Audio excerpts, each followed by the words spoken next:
Good evening, everyone, and welcome to our live stream where we're doing question time, answering your questions live on stream as we receive them in chat. So if you don't know what this is all about, you just head over into chat, put in your question, and I'll try and grab as many as I can do within the hour that we are live.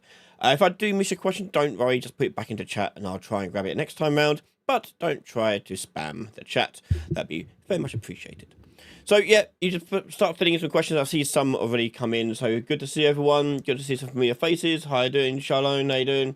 M Gaming, Princess Fun. Good to see you all again. Lottie. Good to see the familiar faces. Update on the new save system. It's been on the back burner for a while, that one. TBD. I'm really behind it because of the hospital visits over the past week or so, 2 weeks. I don't know. It's all blur. I've fallen well behind on everything, so catching up slowly but surely on various things. Total Tank. I'm working on a top-down multiplayer project. I want a shared static camera zone that doesn't follow players. They run around, and when they leave the bounds locally, it activates a new camera zone / room. Okay. So the multiplayer setting, static camera. Okay. So the big question with that is, does every player need to go to that room? I'm guessing. I'm guessing you're doing local multiplayer then. I don't know. If that's the case, and you want everyone to move to a new room together, I'll make a quick example of that. Hang on. Let me get all the stack meshes. Yoink. Oh, I've got to say, nose hairs are tickling like mad today. Make me sneeze and everything. And we'll make this the new room here. Let me just delete this bit. And take that bit there. That bit there.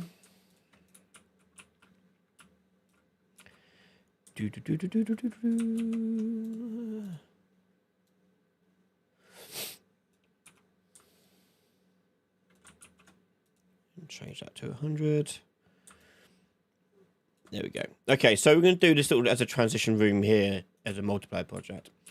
So obviously you're saying you want a static camera, so you're going to want to have some sort of setup to make it as scalable as possible.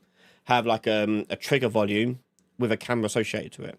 So I would probably do something along the lines of this, where I have a room actor, and the room will have a box collision to determine like the size of the level, and we'll give it a default size being quite large, but we'll probably have to change this later. Per room, we'll do, I don't know, 50. There you go. And then having a camera associated to that. Make sure the camera there is not attached to it. Probably actually want to do this on top with a spring arm, make life a bit easier too. So the spring arm with a camera attached to the spring arm. And the spring arm will do top down, so we're going to bring it up like that. And we'll bring in the target arm length here of, I don't know, 1500. I have no idea how big of a space this will be. So let's put that in. Oh, look at that. Almost perfect.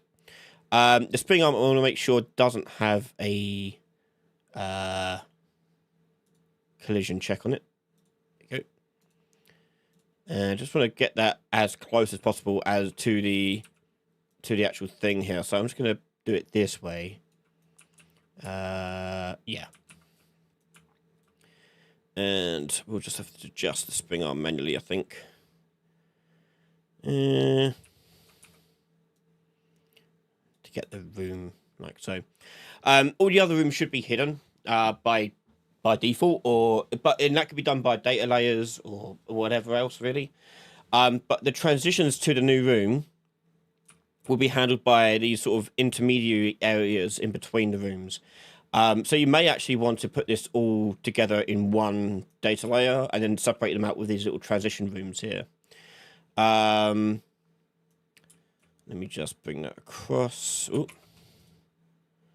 Like so. We want a transition room for this thing. Ideally, I should have made a bit more of a gap there. Crap. Okay. Try and do this.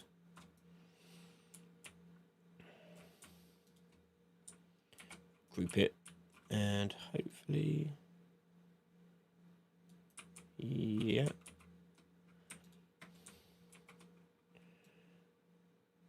Cool. Okay, I think that's. Oh wait, no, we're missing. I missed those bits out there.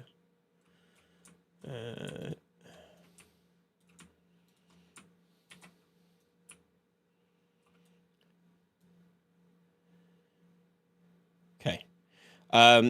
Oh yeah, I want to give a bit of a buffer space in between, because there'll be a point where the space in between the rooms will both exist at the same time. So we want to make sure that that is a thing that happens there. So have like a mesh to be the floor.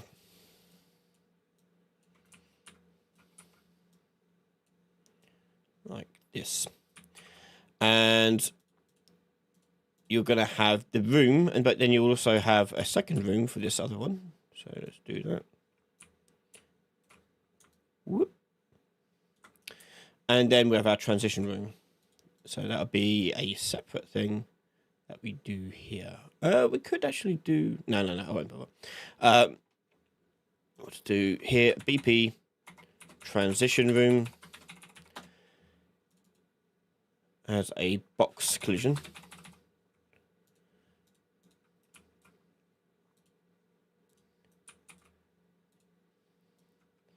So we're going to do the whole system because it involved me making all sorts of crazy stuff.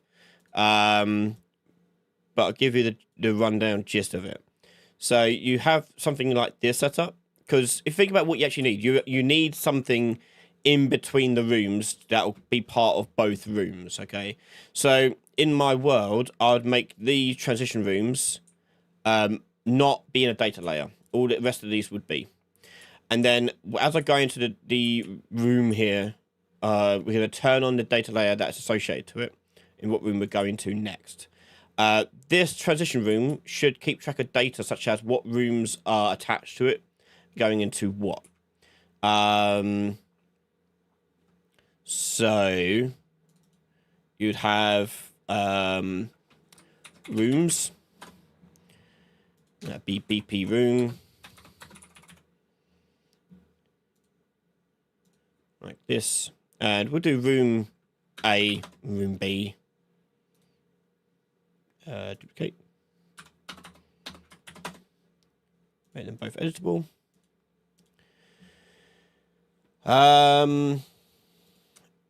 Yeah. So the game is going to keep track of what room you're currently in. And as you go through and trigger this, you then compare the room A or room B with your current room. If you are in room A and it matches room A, great. That means you want to transition to room B. And so you're going to wait here and lock the player here until everyone is in that space. So as soon as once one person enters that room, that space there, you kind of want to lock them off and make sure they can't go anywhere.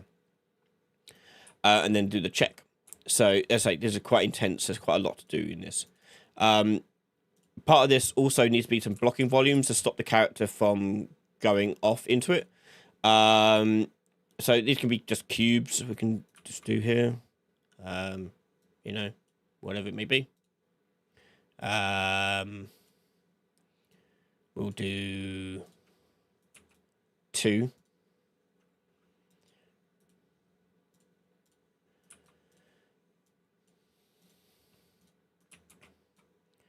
And then we will set them individually up. Ooh.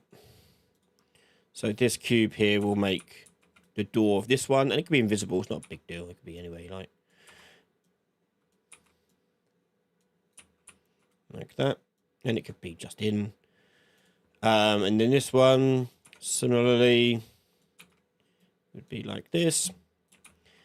And these would be associated with each room. Okay, so we would say this would be cube A for room A.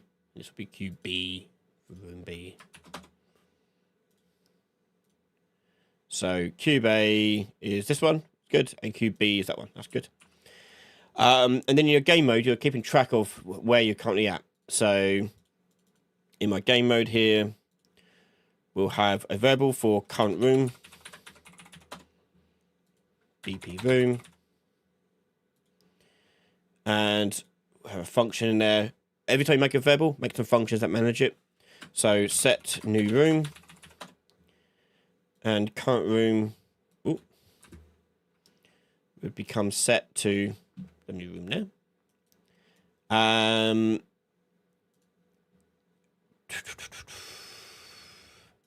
And on the event graph here on begin play, actually not begin play, we're doing a level blueprint. We will set the default room to that room. But before we go into that, I'm going to actually also do get player controller and set view target with blend to that room there. Okay. Yeah. So that was going to do that one. On the level instance here, level blueprint on begin play, we want to reference that first room that we're going to start in, which is this one over here. So room 2, this one. BP room. Where's the box? Oh, yeah, it's there. It's underneath. Yeah, go into level blueprint. Create reference BP room. Get game mode. Cast to my first person game mode. Yeah. And then do set room. Did I compile it? Set new room.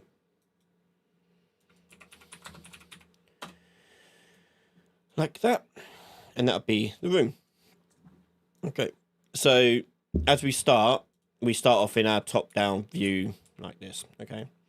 Now we want this transition room to turn off the collision based upon what room we're in. So this transition needs to know the rooms associated. So room A is going to be just room, and room B is going to be room 2. And what I need to do is have the game mode announce when a new room's been set. So an event dispatcher here on new room. I'm going to output the room that we're on. BP room. And call that there. And that'll be the current room. The transition room then, on begin play, is going to bind to that. Get game mode.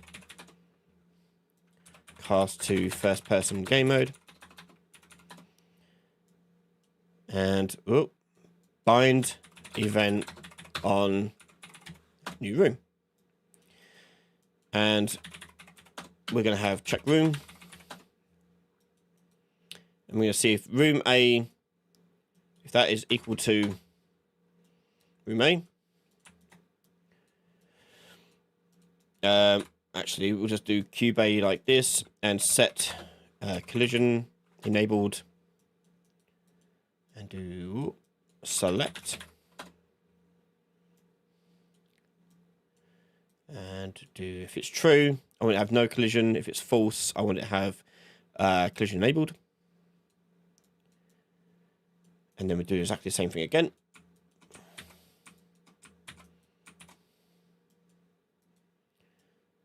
This time for room B.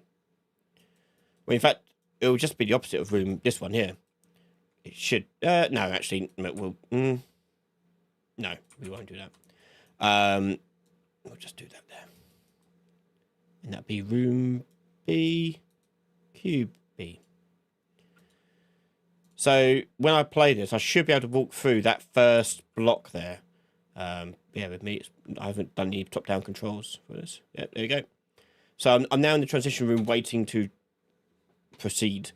When the transition room determines that everyone's there, you then will handle the switching over to that new room by calling the event in the game mode, which will trigger the next thing. So very briefly here, actor begin overlap. If the other actor here is equal, I'll do it for single player, but in multiplayer, just check to see if everyone is there. Hopefully you can figure that bit out. But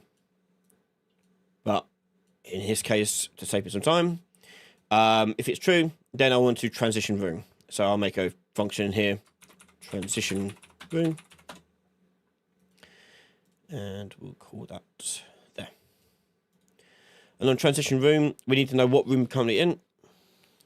So we'll get the game mode. Cast to first person game mode. Get current room. And see if that's equal to roommate. And if that is true, I need to tell my game mode here, which I might as well promote to a variable. We'll take this one and set new room to room B. And we do a return node here to tell us what we've done.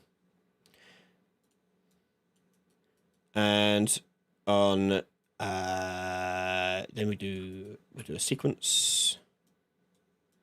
So that'll do that one. And then on room, and then on them one, we check this again. But this time, get the current room, check against room B, and then transition to room A. And that will have a knock-on effect and should update all the collisions for our transition room as well. So,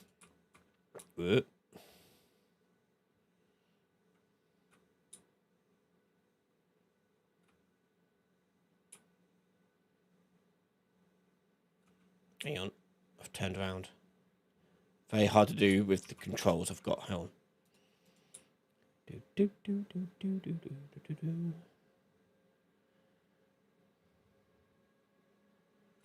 Where's my character? Hey, why are you there? I might need to make the transition room slightly different here.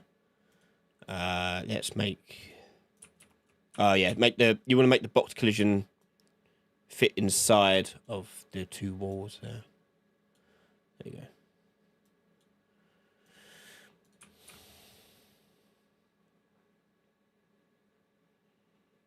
Yep. So I've transitioned into the next room. And I can go back again. Like that.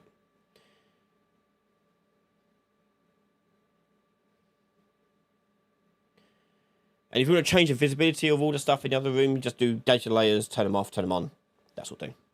But yeah, there you go. There you go. Okay, next up, let's have a look up here. Yeah, you could hide roofs and things like that. You just put all the stuff on the roof into a data layer and just hide it and show it as you need to. Let me scroll up and see what things we've got handy over here.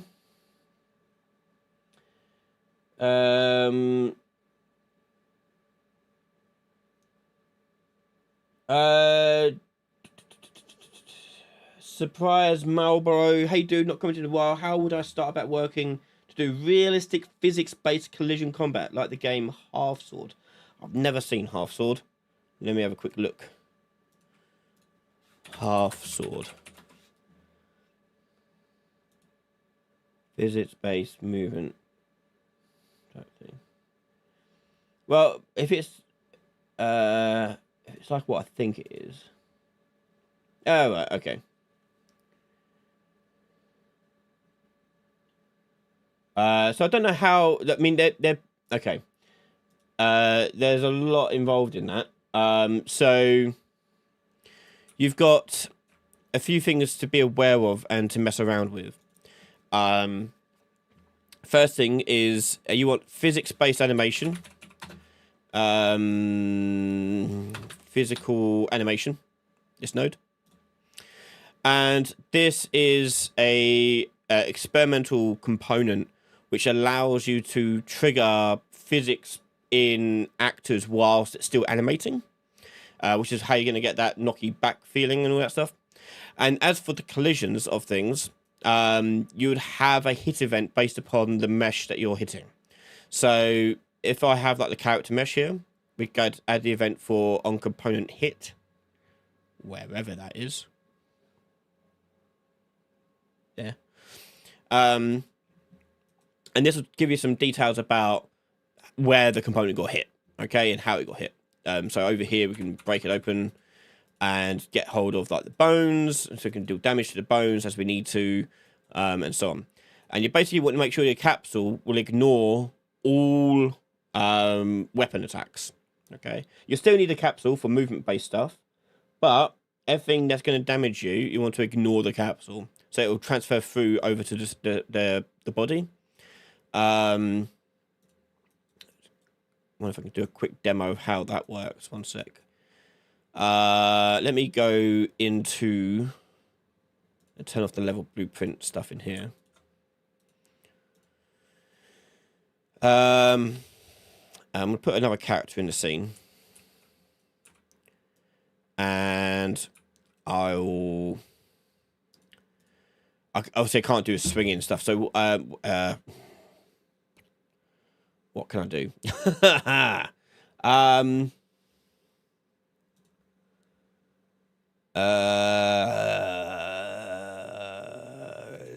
Physics handle, I guess. We'll use a physics handle for this.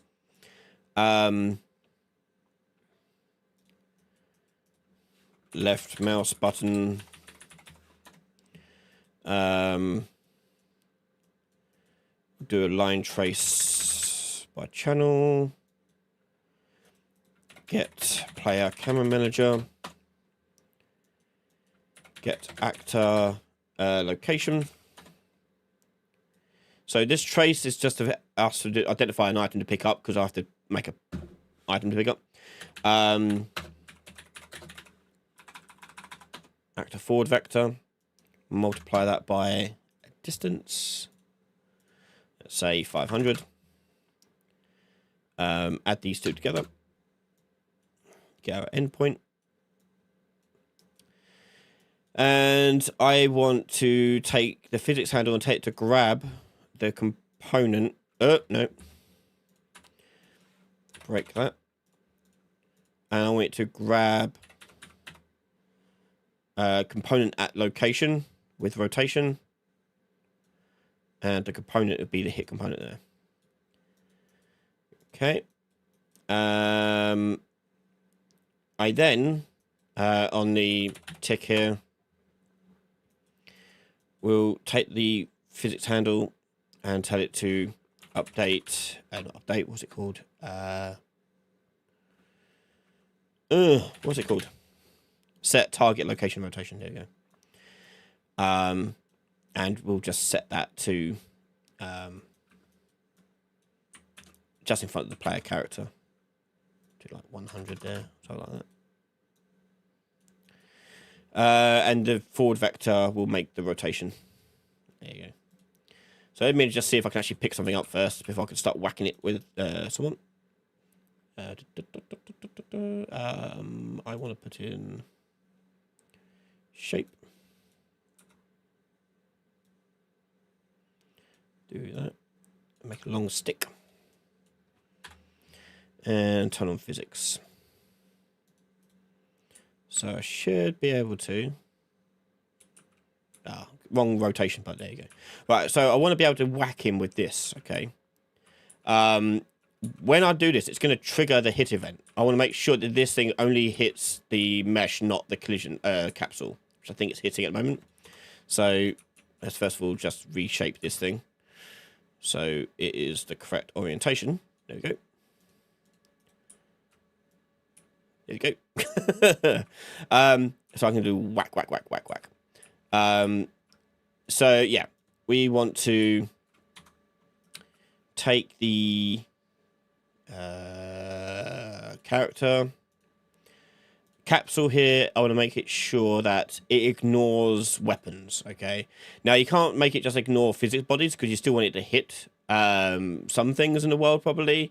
So you probably are better off making your own collision profile, which you do by going into your project settings, go into the collision system, and we're going to add an object channel.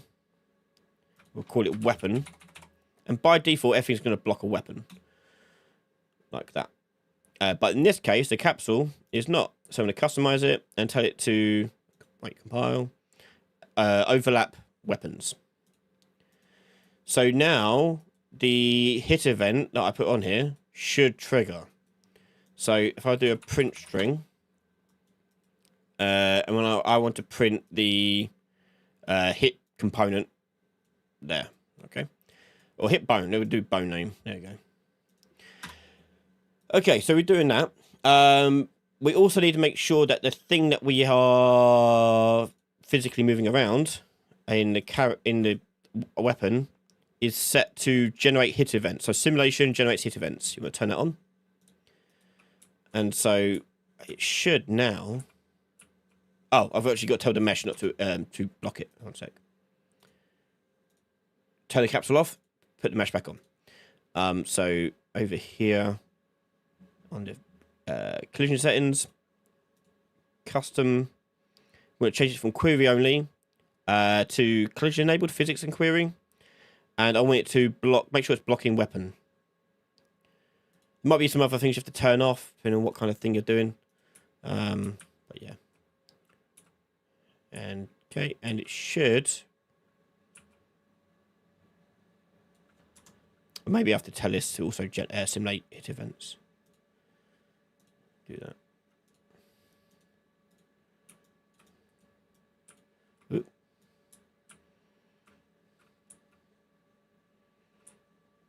Why aren't you hitting? Dun, dun. If not, I could do it on the weapon itself, but I was hoping I could avoid doing that. Why wouldn't that hit?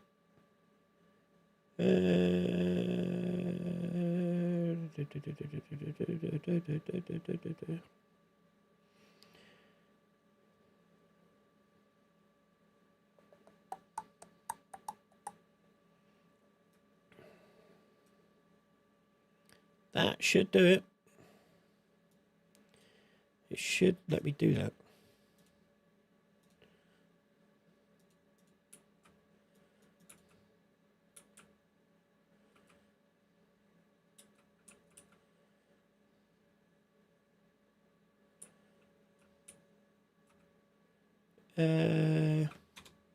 Why not?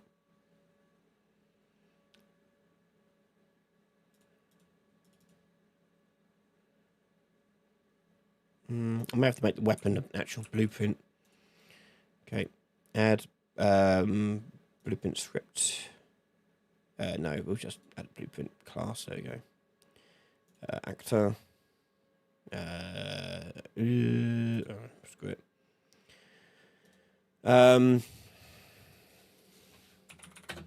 Hit. And other comp. Let me just make sure that that is triggering. And also make sure this is set to generate hit events. Yep.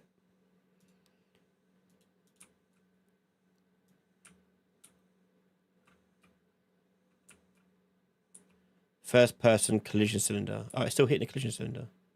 Oh, I didn't. I know why. Sorry. I forgot to change this thing to be a weapon. There you go.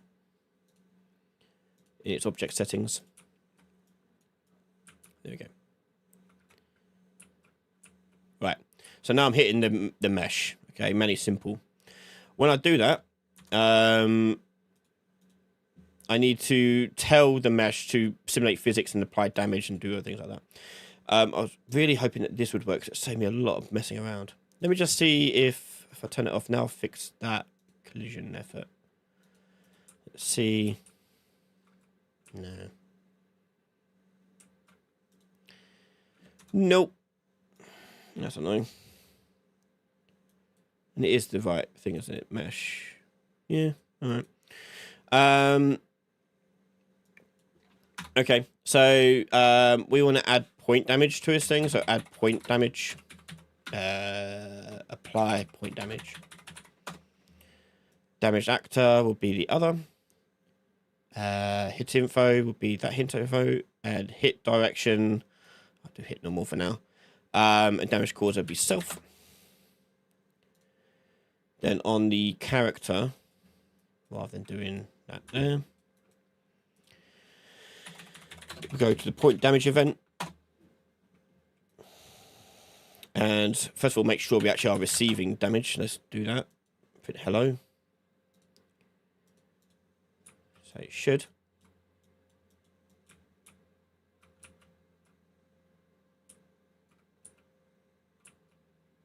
No, what's going on?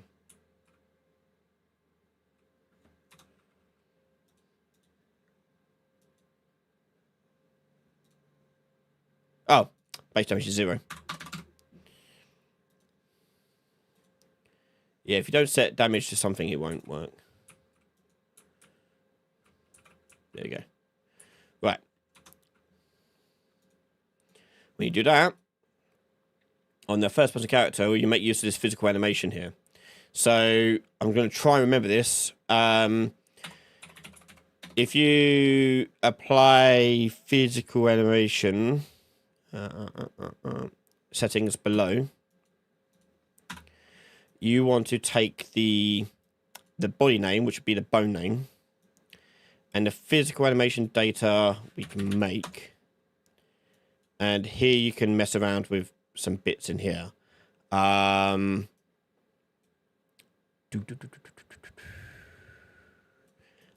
also need to set the skeletal mesh. I ain't done that. We'll do that here. Set. I don't actually know if you actually need to set this. I think maybe we do because there's 2 of them. So to make sure it gets the right one. There you go. Yeah, we do this in local simulation. And we may mess around with this stuff. So let's do angular velocity. So we've got more of a rotational stuff. I'm going to put in 1,000. I have no idea if it's going to be high enough or low enough. But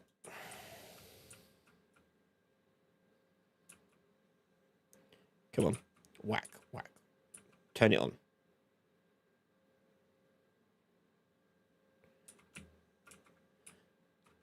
Ugh.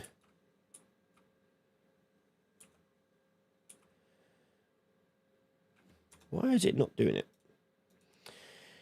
Here's local simulation, include cell, physical animation, apply sets below. Let me just put in an actual bone name here. Spine. Ooh, Spine 01.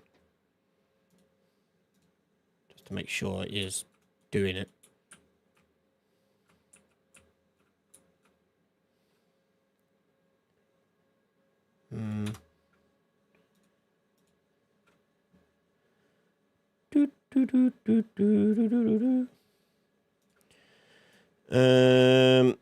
I'll just upload the values. If in doubt, throw in a load of high numbers and see if anything does happen. And you know if it's gone wrong somewhere else then. Especially when it comes to physics. It's a nightmare to work with. Oh, it's stuck. There you go. I'm definitely missing something. Apply physical animation. All page below. Pretty certain that was it though. Set strength multiplier.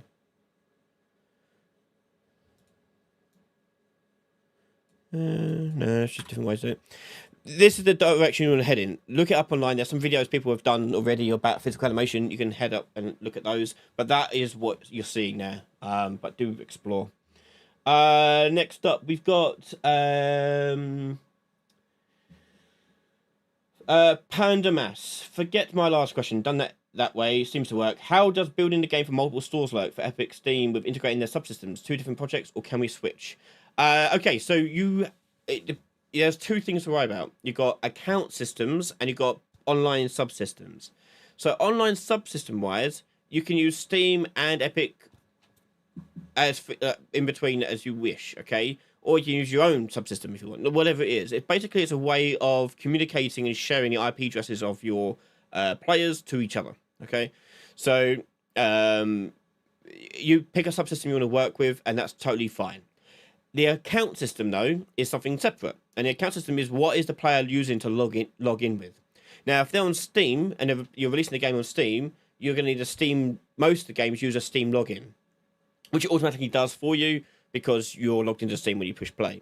But you'll notice that some games don't actually do this. Some games will make use of EOS. So I use EOS for Mimic. And in that case, when a player, even playing on Steam, hits the play button, log in, it will ask them to log in with their Epic account. And that's because we're using Epic for cross-platform multiplayer. If you want to make use of Steam login on Epic, I don't think you can. I could be wrong about that. I haven't tried it, but I don't think you can. Other systems have managed this as well, so you can use it. I think Xbox allows you to do this on the back end. Steam is pretty open about which login systems you use, as far as I'm aware, but you don't have to worry about that too much. So, in terms of the actual back end online subsystem, it depends on what one you want to use, and that will determine things like your matchmaking and things like that. The account system is what's going to matter when it comes to like friends lists and invites and all that stuff too. So yeah, have a look at the integration kits. They're apparently quite good. I haven't tried them yet, but I've heard good things. Hi,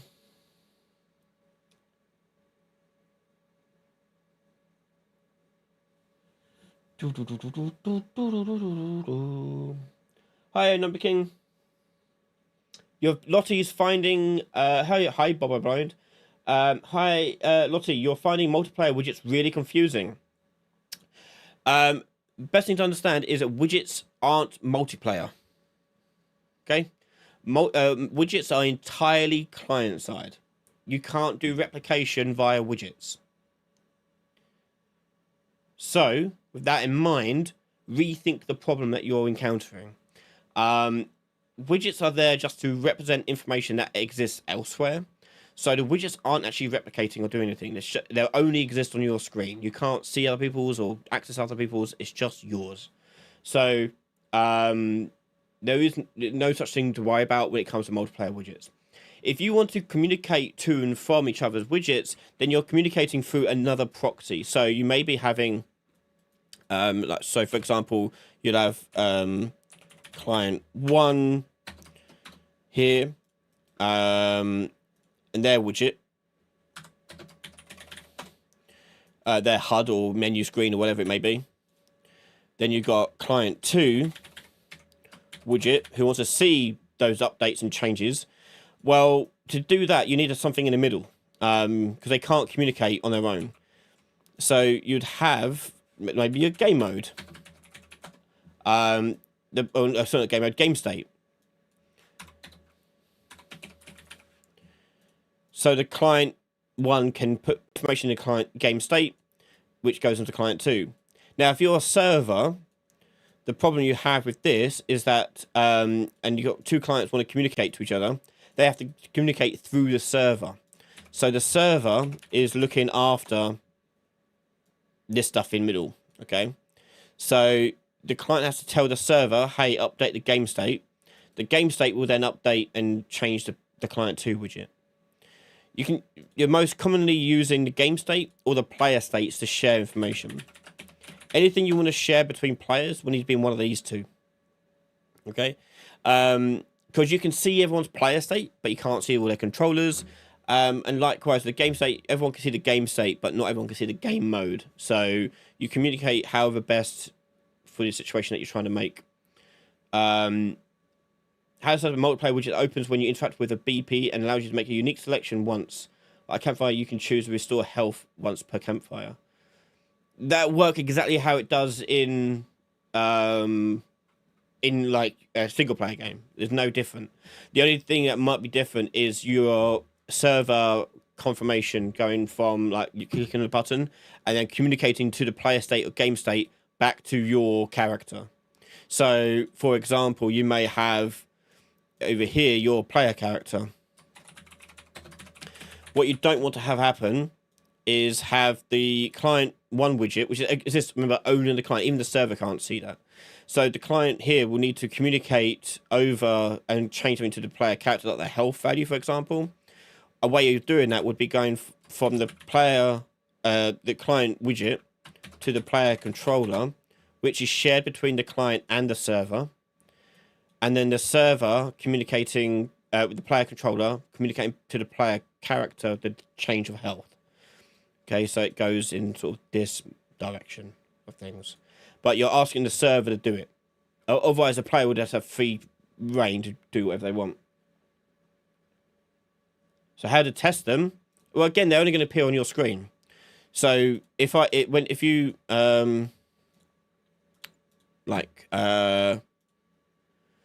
widget blueprint here, and I put up a border, actually wrap that with a blur or something.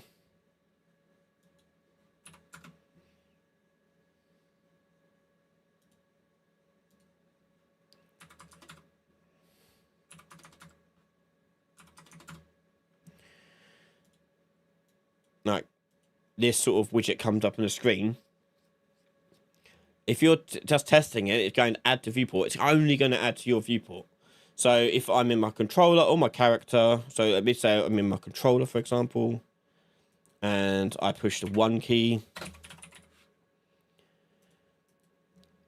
This is only local to me, so it doesn't matter how I do this. I'm going to have create widget, HUD, and then add to viewport, for example.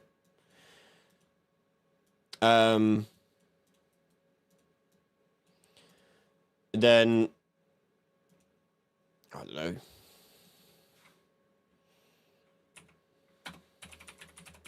Put a vertical box in it. Button. Yep.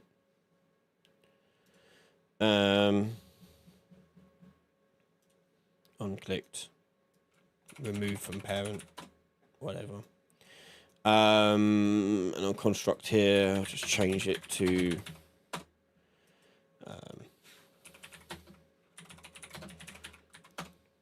game UI. Set show mouse cursor. Remember, all this is client side. Nothing would happen anywhere else. And on destruct, we get the player controller. Set input mode to game only.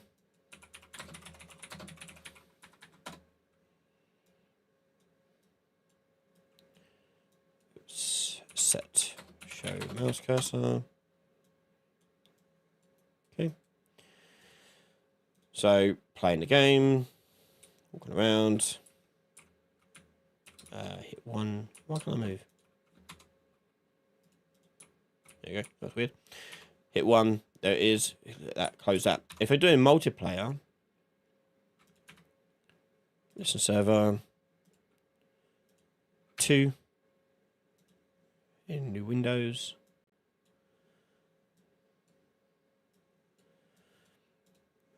Hit one. It's only going to appear for this guy, and likewise on this guy. Hit one. It's only going to appear on this guy. If I'm interacting with something, then you have to tell the thing that you're interacting with that you wish to open up the widget, or do it locally even, and just tell the client side to open up.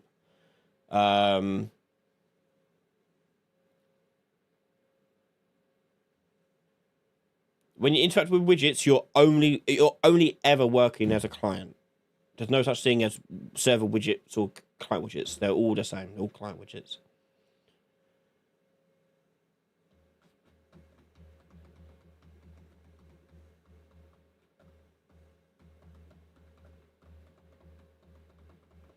And okay, let's say I interact with a blueprint. Okay, I'll just do an overlap version of this, but you could make it do other things too. You said campfire, so of course campfire.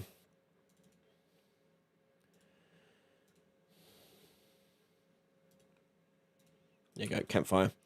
We'll add a collision on it just because I don't want to make a whole interact system. But I'll make it work the same as it would on a multiplayer game. So when I overlap this thing, I want to check if the other actor here is equal to a player character. So you can't do is get player character.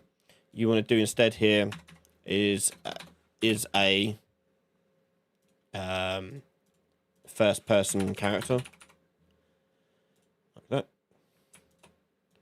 So that's your check to make sure that it is working here.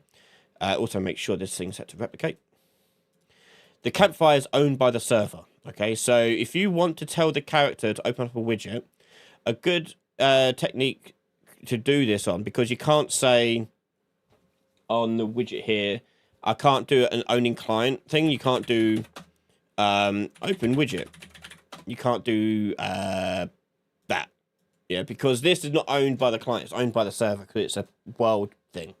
So what I'd recommend doing is having a controller on this. So if you, on your controller, make a custom event called open widget, and that would be run on owning client, which would work because you have access to this and you own it. You'd create the widget. Oh, I'll just do this here. Like that. And pass through the class like that. The campfire, when we go, when we do overlap it, I want to tell which character is going to be opening it up. So I need to get the controller for it. So first of all, this should only be happening on the server side. So we have a switch as authority. Like that. And the other actor, you want to get the controller for this one. So you may have to cast to it. Cast to first person character. And you want to get controller. And you'll see in there you got get or get owner. That make more sense. Owner. I believe that will return you the controller. And then we'll do cast to first-person controller. And that'll be open widget. Because you can't do it on the campfire, you have to communicate. And the controller is the easiest way to communicate from the server to the client. So here, the server's telling the client, hey, open your widget here. I think the client owner, oh, pardon me, would work in this case. Oh, I haven't put it in the level. I could be wrong about that, though. One sec.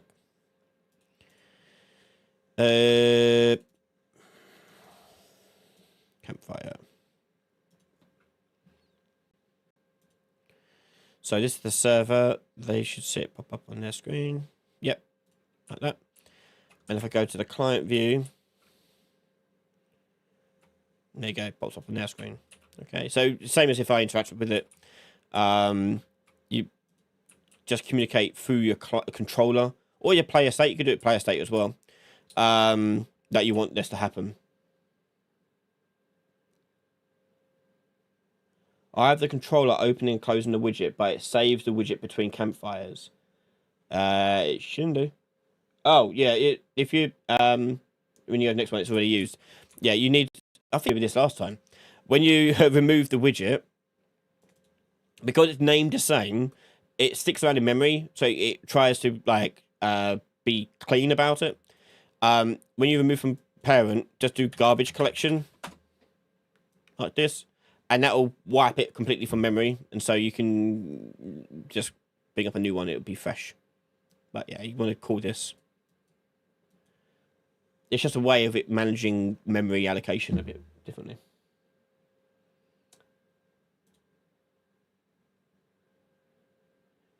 Stephen Kent, how do you know who owns which player states? What do you mean? Oh, the player state's owned by the controller.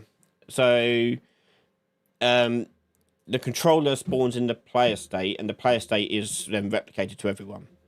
The controller isn't. Only the server can see that. So if you, I mean, I don't know how to explain that one. But when you get the game state, if you, the game state gives you a player array, which is all the games, all the player states all grouped together. So it's meant to be the case that you're working with the player states quite a lot. But once you get that, then you can access the player state and get our owning client on the whichever one you want to access. But everyone can do this. Every client can see this part of the code.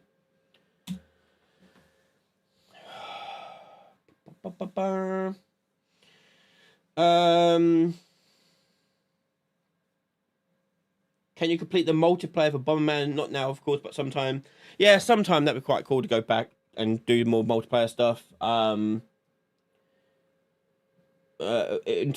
Suggestion noted. You talking about local multiplayer or online multiplayer? There's no Wilson. Let me scroll up and have a look. Other questions. Thank you, Joshua Smeeder. I don't know if you're still here, but thank you for your kind words.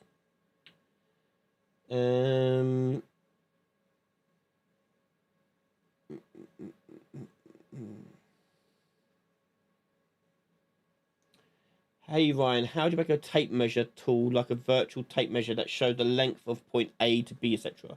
I guess it involves a line trace. Yeah, a line trace. Point A goes into start, point B goes into end, and the hit result will give you a distance.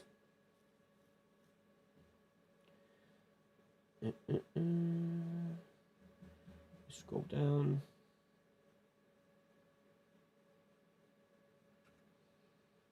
The AI, yeah, the AI bot stuff for multiplayer is always confusing.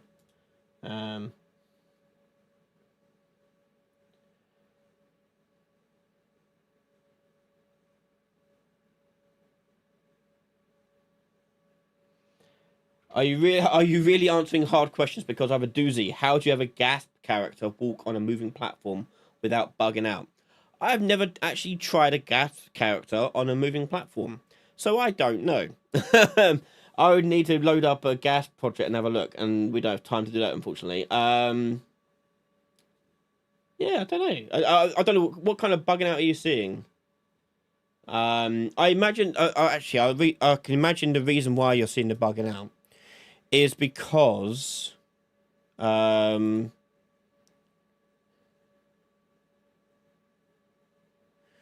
I was looking at things. Is because on the character, I don't think it's on here actually.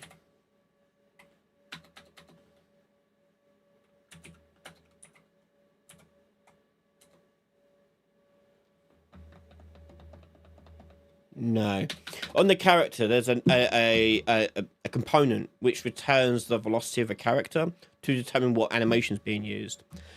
I'm guessing that's buggy in a sense that if you're standing still but on a moving platform, it still counts that velocity, and therefore you're going to get some freaking out doing stuff there. If it moves up and down, he goes on the way up and hovers on the way down, it's rubber bandy. I'm gonna guess that might also be control rig stuff. I don't know. I'll have to have a look. But I'm gonna imagine that's what's happening there. Because the way it worked is there's a component which returns the velocity over to the animation blueprint, and that velocity is then used to determine which animation to use, and therefore it gets a bit funky. I'm gonna guess that's what's happening there, but I have to try it out. I've not tried it, so I'll try and next week I'll try and make sure I load up a gas project to take a look. They actually released a new update to Gasp today, I think. I don't know. So check it out in the newest one. See what happens there.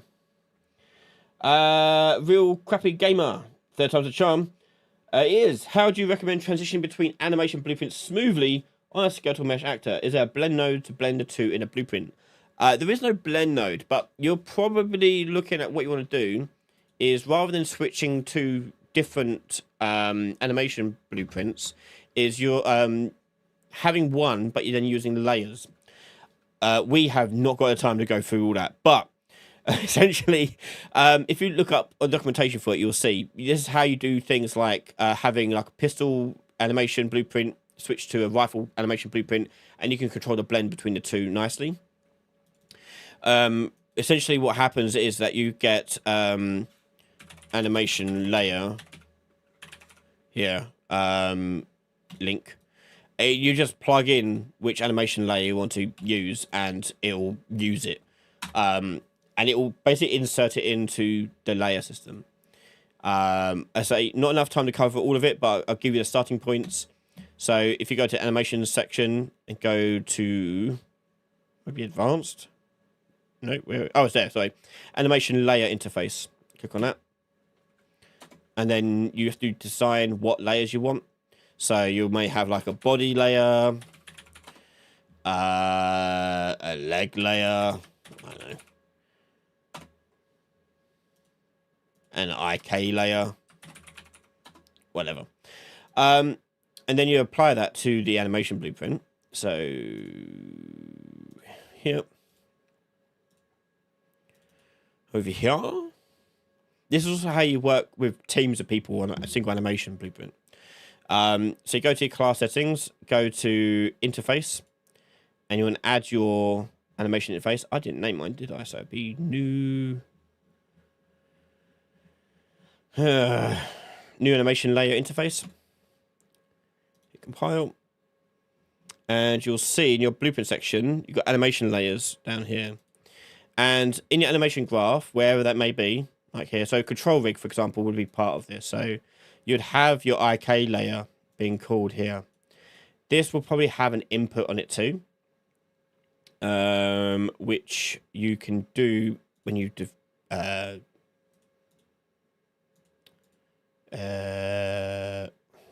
where is it? Where'd I put it? Yeah, here. So in here you have an input for impose on that one. These probably all have imposes, to be honest. And then on the graph, that would go into there, that would go into there. and then this control rig here, you then put in a different animation blueprint, which then you can insert this animation layer. So if I go and make another animation blueprint, and I'll do that one, control rig, and then whatever, and we give that the layer interface.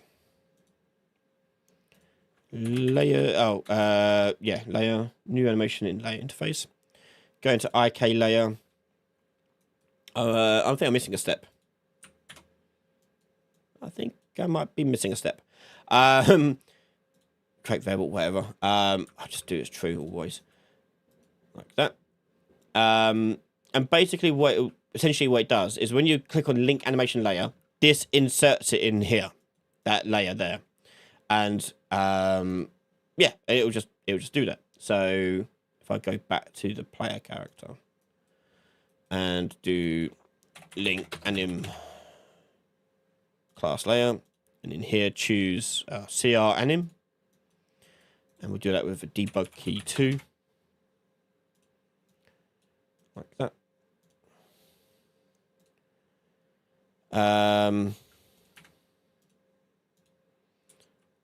Oh crap, I can't.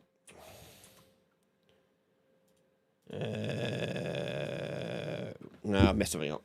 So look at the documentation, you'll see a lot clearer definition. Why is that not working? Oh, it's because in here by default.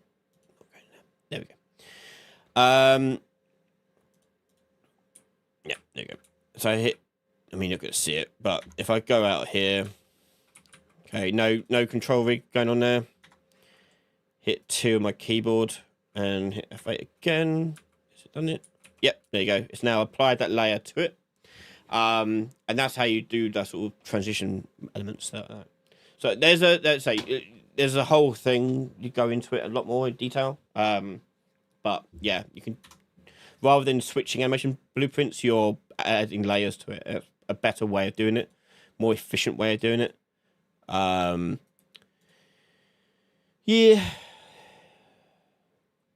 Yeah. And it smoothly transitions. So to smoothly transition it,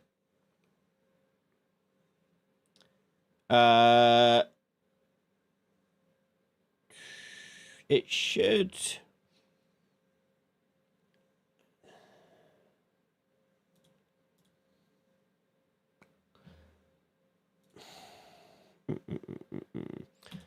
I think so. I can't recall.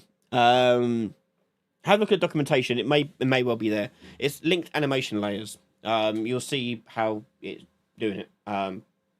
Yeah. Try that. Stephen Kent, if you're making a Skyrim style game, you have 20 different different weapons, each with their own animations. How would it handle swapping between weapons if you want to minimize memory usage, like this? How we just did it. Tech Vulture. What's the best way to optimize a scene that was built out with a modular kit? Is it simply selecting parts of the environment and sent to a level instance enough to optimize it, or is there more to it? Ideally, you want to make use of instance static meshes. So, for example, this is a static mesh and this is a static mesh. Okay, these guys, if you look in the details panel, they store individually all this data. Okay, you're better off in this case using instance static meshes. The only thing that's different between this one and this one is its transform, and that's where instance static meshing comes in really handy. So how this really works really well is if you were to combine all this like here to a level instance, that would do that quite nicely, because that will automatically confirm them to instance static meshes. So if I create a level instance here, okay, sure. So you make your prefab basically.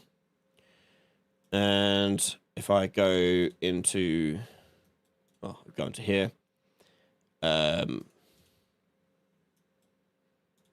wait, no, sorry, my bad. Not that one. Break level instances. Yeah. Make it a pack level actor. Sorry, my bad. Sure. Yes. Yes. Okay. This gives us this actor as a map. And as you can see, it converted them all to instant static meshes. But the problem with this one is they've just done it as... oh, no, they're not right. It recognised that these two were the same. So now they're just sharing one instant static mesh together. And this makes this a lot more efficient because it doesn't have to load up all that information. So if you are doing modular pieces, think about combining them all together with pack level actors, as well as, or instead of doing that, using instant static meshes naturally to do things.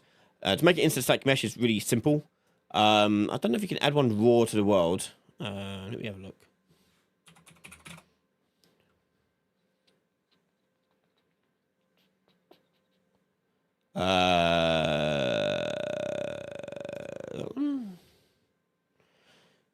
This is lightweight static mesh. I usually have it in the blueprint, so I'm not entirely certain.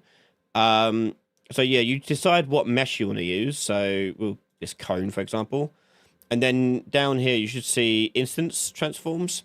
You can add an instance transform to it, and this gives you that there.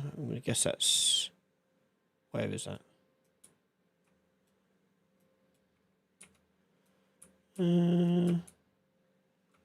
If not, make it part of a blueprint.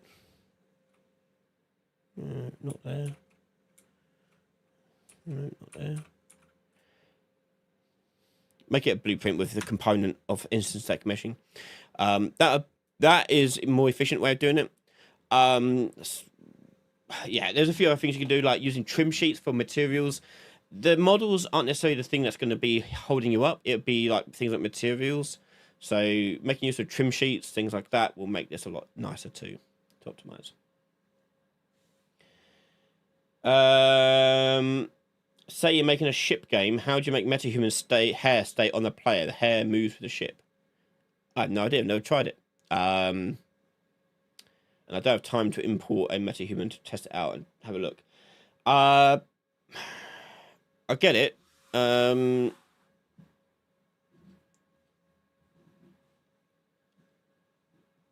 I don't know. I've never tried that. I don't think it should move, but maybe it is. I've never seen it happening. So, but I can't say I've ever looked. So I'll have to have a look and see it for myself, personally. Unfortunately, that brings us to the end of tonight. So before we go, little reminder that our Black Friday sale for coupon code of BF20, that's BF20, is still available until Friday. So if you want private training sessions and help with your projects, you can head over to ryanlady.com and sign up for some sessions, and you get a 20% discount by using the coupon code BF20. That code is valid until Friday, I believe. I'm pretty certain it's Friday. So by all means, head over there, make use of that coupon.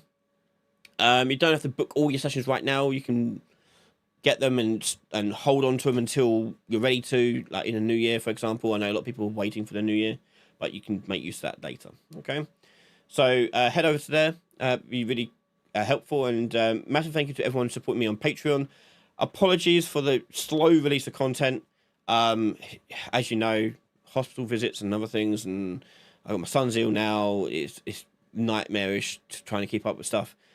We'll be back on track soon. But if you want to see how to do dice rolling stuff, head over to our Patreon. And if you want to see how to do light detection, so you determine whether you're in shadows or in light, head over to Patreon now as well, and you can see that for yourself too. So thank you very much, everyone. We'll be back again live on Tuesday for a podcast, again with me and Bill. Next week, we'll be doing a bingo card, putting one together for our predictions about what will happen at the Game Awards. So it should be lots of fun. Come join us on our podcast on Tuesday next week. Thank you very much, everyone. Have a good night, and I'll speak to you all next time. Bye, everyone.